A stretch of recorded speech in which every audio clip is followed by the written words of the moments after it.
Do you believe a single moment can change everything? That life can completely shift due to a glance, a gesture, a roar? Get ready, because what you're about to hear is not just a story. It's an experience. A true tale that unites the impossible, a man on the brink of giving up, and a dying lion forgotten by the world. Both broken, both hopeless, until their paths crossed. What happened next defies all logic, and I warn you, what occurs at the end will make you believe in miracles. He saved him from death, rescued him from pain, abandonment, cruelty. He fed him, cared for him, healed him. But what no one imagined was that one day, that lion would return the favor, not with words, but by fighting for his life, with claws, with heart, with all the love an animal can feel for a human. Stay until the end, because in this story, you'll find pain, yes, but also redemption. You'll find loss, but also purpose. And if you've ever felt alone, forgotten, empty, this story is for you. Carlos was 54 years old. He lived in Setúbal, a coastal city in Portugal. His life, since the death of his wife, had been a soulless routine. He woke up to the seagull's song, tended his garden, ate lunch in silence, and fell asleep staring at the ceiling with eyes full of memories. He was a good man, but broken. His wife, Elena, had died 7 years earlier in a car accident. Since that day, Carlos ceased to be himself. He closed his mechanic workshop, sold his tools. He only kept a house, a small plot of land, and an old Renault he barely used. His world had become silent, gray. No one visited him anymore. He had no children. His friends had drifted away over time. One morning, while walking along a path in the nearby forest collecting dry branches for his stove, he heard a strange sound, a low, hoarse growl, like a lament. He thought it might be an injured dog, but when he approached, he found something that stopped his heart for a second. There, in the mud, lay a lion cub, dirty, covered in ticks, with a twisted paw and marks on its neck. Its sunken eyes still shone with a trace of life. It was on the brink of death. Carlos stepped back. He couldn't believe it. A lion in Portugal? Alone in the wild? He thought it might have escaped from an illegal circus. But there was no time for questions. The animal was breathing with difficulty, and Carlos, though he knew nothing about wild felines, knew perfectly well what someone dying without help looked like. He ran home, prepared a bucket of water, raw meat from the freezer, an old blanket. He returned with his heart pounding. The lion barely moved, but upon smelling the meat, it tried to get up. Carlos approached slowly, extended his hand, and waited. The cub accepted the food, ate desperately, drank all the water, then rested its head on the ground. Carlos saw the wounds clearly, scar sores, exposed ribs. Someone had kept it confined, chained, perhaps used for entertainment, abandoned when it was no longer useful. That night, Carlos improvised a shelter in the shed, arranged a straw bed for the animal, cleaned its wounds with saline solution, and spoke to it. Yes, he spoke as if it were a child. I don't know where you come from or why you're here, but now you're safe. Do you hear me? Safe. He named him Thor, because despite being weak, there was contained wild strength in his eyes. A dormant storm. The first days were a struggle. Thor vomited, didn't want to move. Carlos fed him with a syringe, hydrated him with homemade saline, played soft music, woke up every 2 hours to check if he was still breathing. And little by little, Thor began to respond. First, he lifted his head, then walked a few steps. Later, he learned to lick Carlos's hand as a sign of gratitude. For many, it was a miracle. For Carlos, it was the first time in years he felt his heart beat for something more than routine. Winter passed, and with spring came color. Flowers bloomed, and Thor began to run, play with branches, emit small roars that Carlos called feline laughs. He was a young lion, but already showed signs of greatness. Carlos built a fenced area with recycled materials, a kind of mini habitat. He installed a plastic pool, old mattresses, and a rope for play. Thor adapted as if he had been born there, and Carlos smiled again. The two became inseparable companions. They walked together through the forest, slept nearby, and on quiet nights, the lion's purring could be heard from the house. One day, while watching the sunset, Carlos stroked Thor's budding mane and said softly, "I never thought I'd rise again, but you saved me." He didn't know it yet, but those words were a silent prophecy. Months passed, and what seemed like an isolated act of compassion transformed into a relationship that defied all logic. Thor grew quickly. His body gained mass. His mane began to appear, and his strong paws left deep marks in the garden's soft soil. But what most impacted Carlos was his behavior. Thor wasn't a wild animal, at least not with him. He never growled, never showed aggression. On the contrary, he approached gently, sniffed him, purred, licked his face as if he were a cub. He sat beside him during breakfast, accompanied him when he went to cut firewood, watched him while he watered the plants. Carlos, for his part, lived again. He sang while cooking, talked to himself, although now he was no longer alone. Every morning, before going out to the garden, he said, "Come on, Thor, we have work today." And the lion followed him like a faithful dog. The story of this unlikely duo didn't take long to reach the world. One day, a young neighbor recorded him from afar and uploaded the video to social media. The clip went viral in a matter of days. Man lives with a lion in his backyard. Some were scandalized. Others were moved to tears. A local animal protection NGO approached.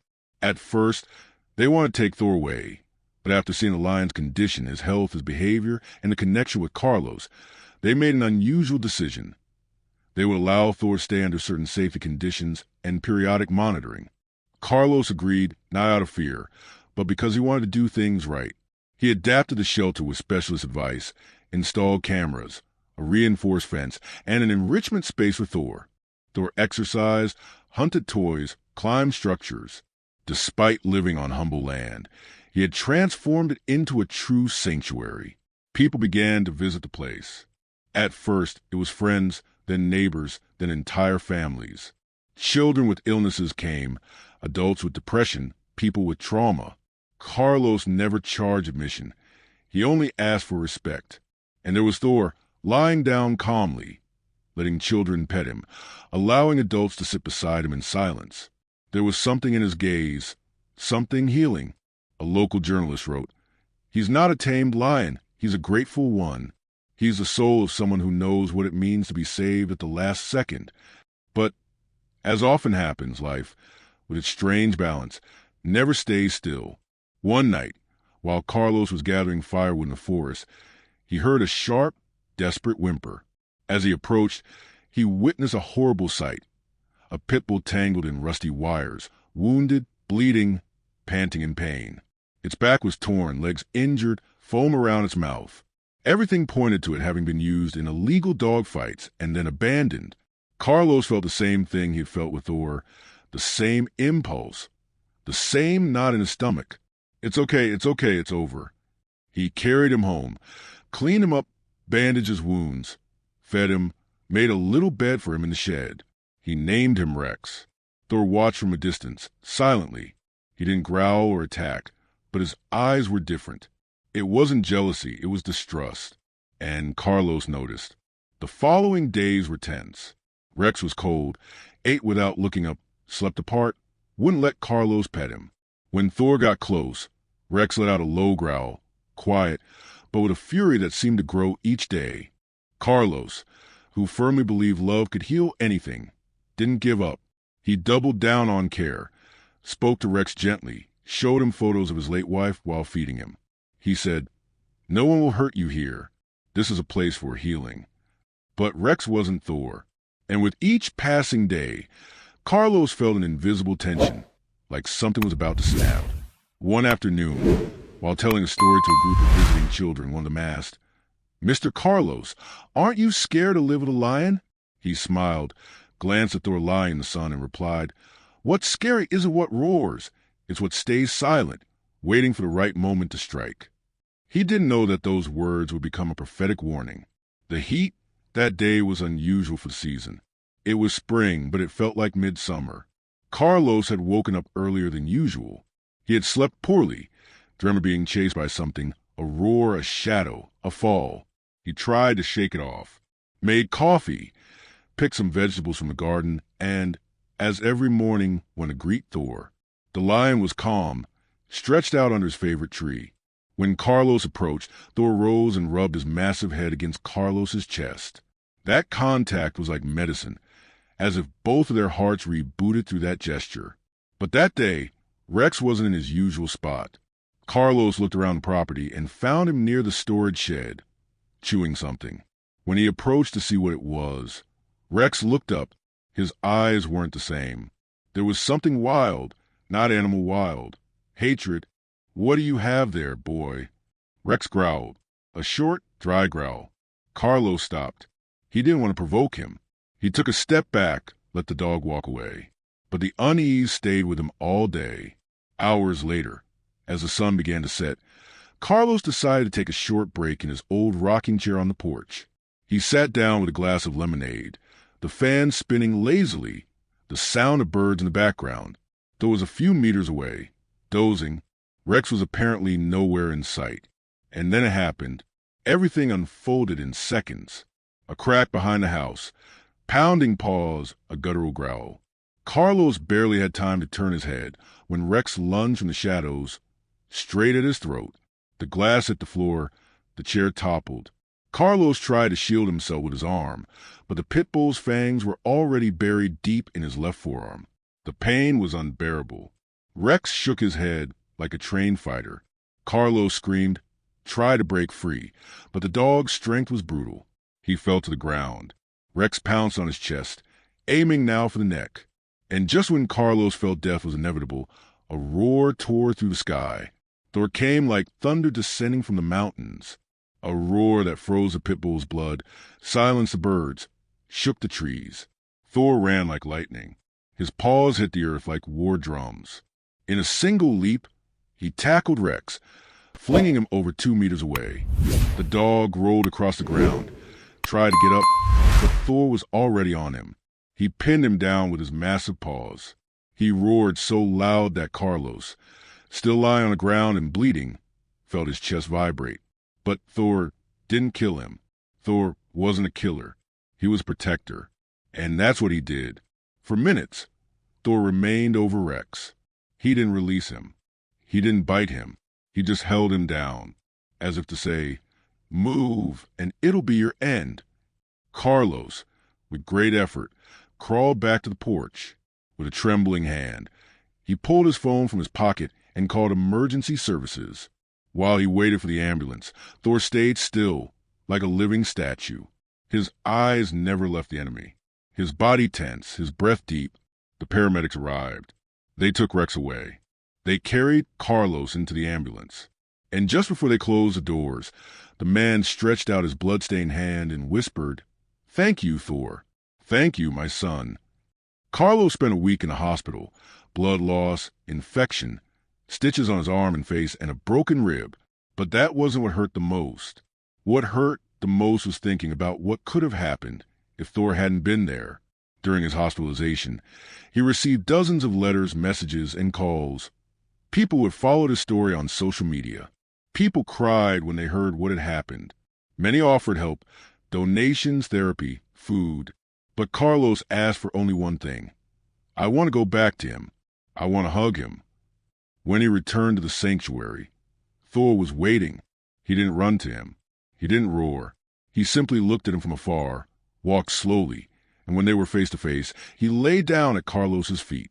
Despite the pain in his ribs, Carlos knelt and wept into the lion's golden mane. "You saved my life again. I have no doubts now. You're not an animal. You're an angel with claws." Life after the attack was never the same, but not because of fear or scars. It was because from that day on, Carlos and Thor were no longer just a man and a lion. They became a symbol, a message, a living memory of love that saves. Carlos spent weeks recovering. His left arm never fully recovered. He had limited mobility, visible scars, and a slight tremor when trying to hold things. But that didn't matter to him, because as he said, "I'm alive, and I owe that to him." Thor changed too. He was no longer the playful cub chasing leaves in the yard. He walked more slowly, slept more deeply, observed everything with wise eyes.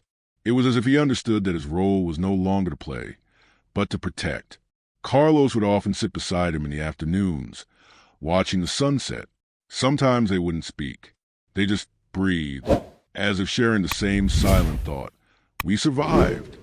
It was during one of those afternoons that Carlos had the idea. Sitting with his old notebook, he wrote, "If a lion can love, then no one is lost."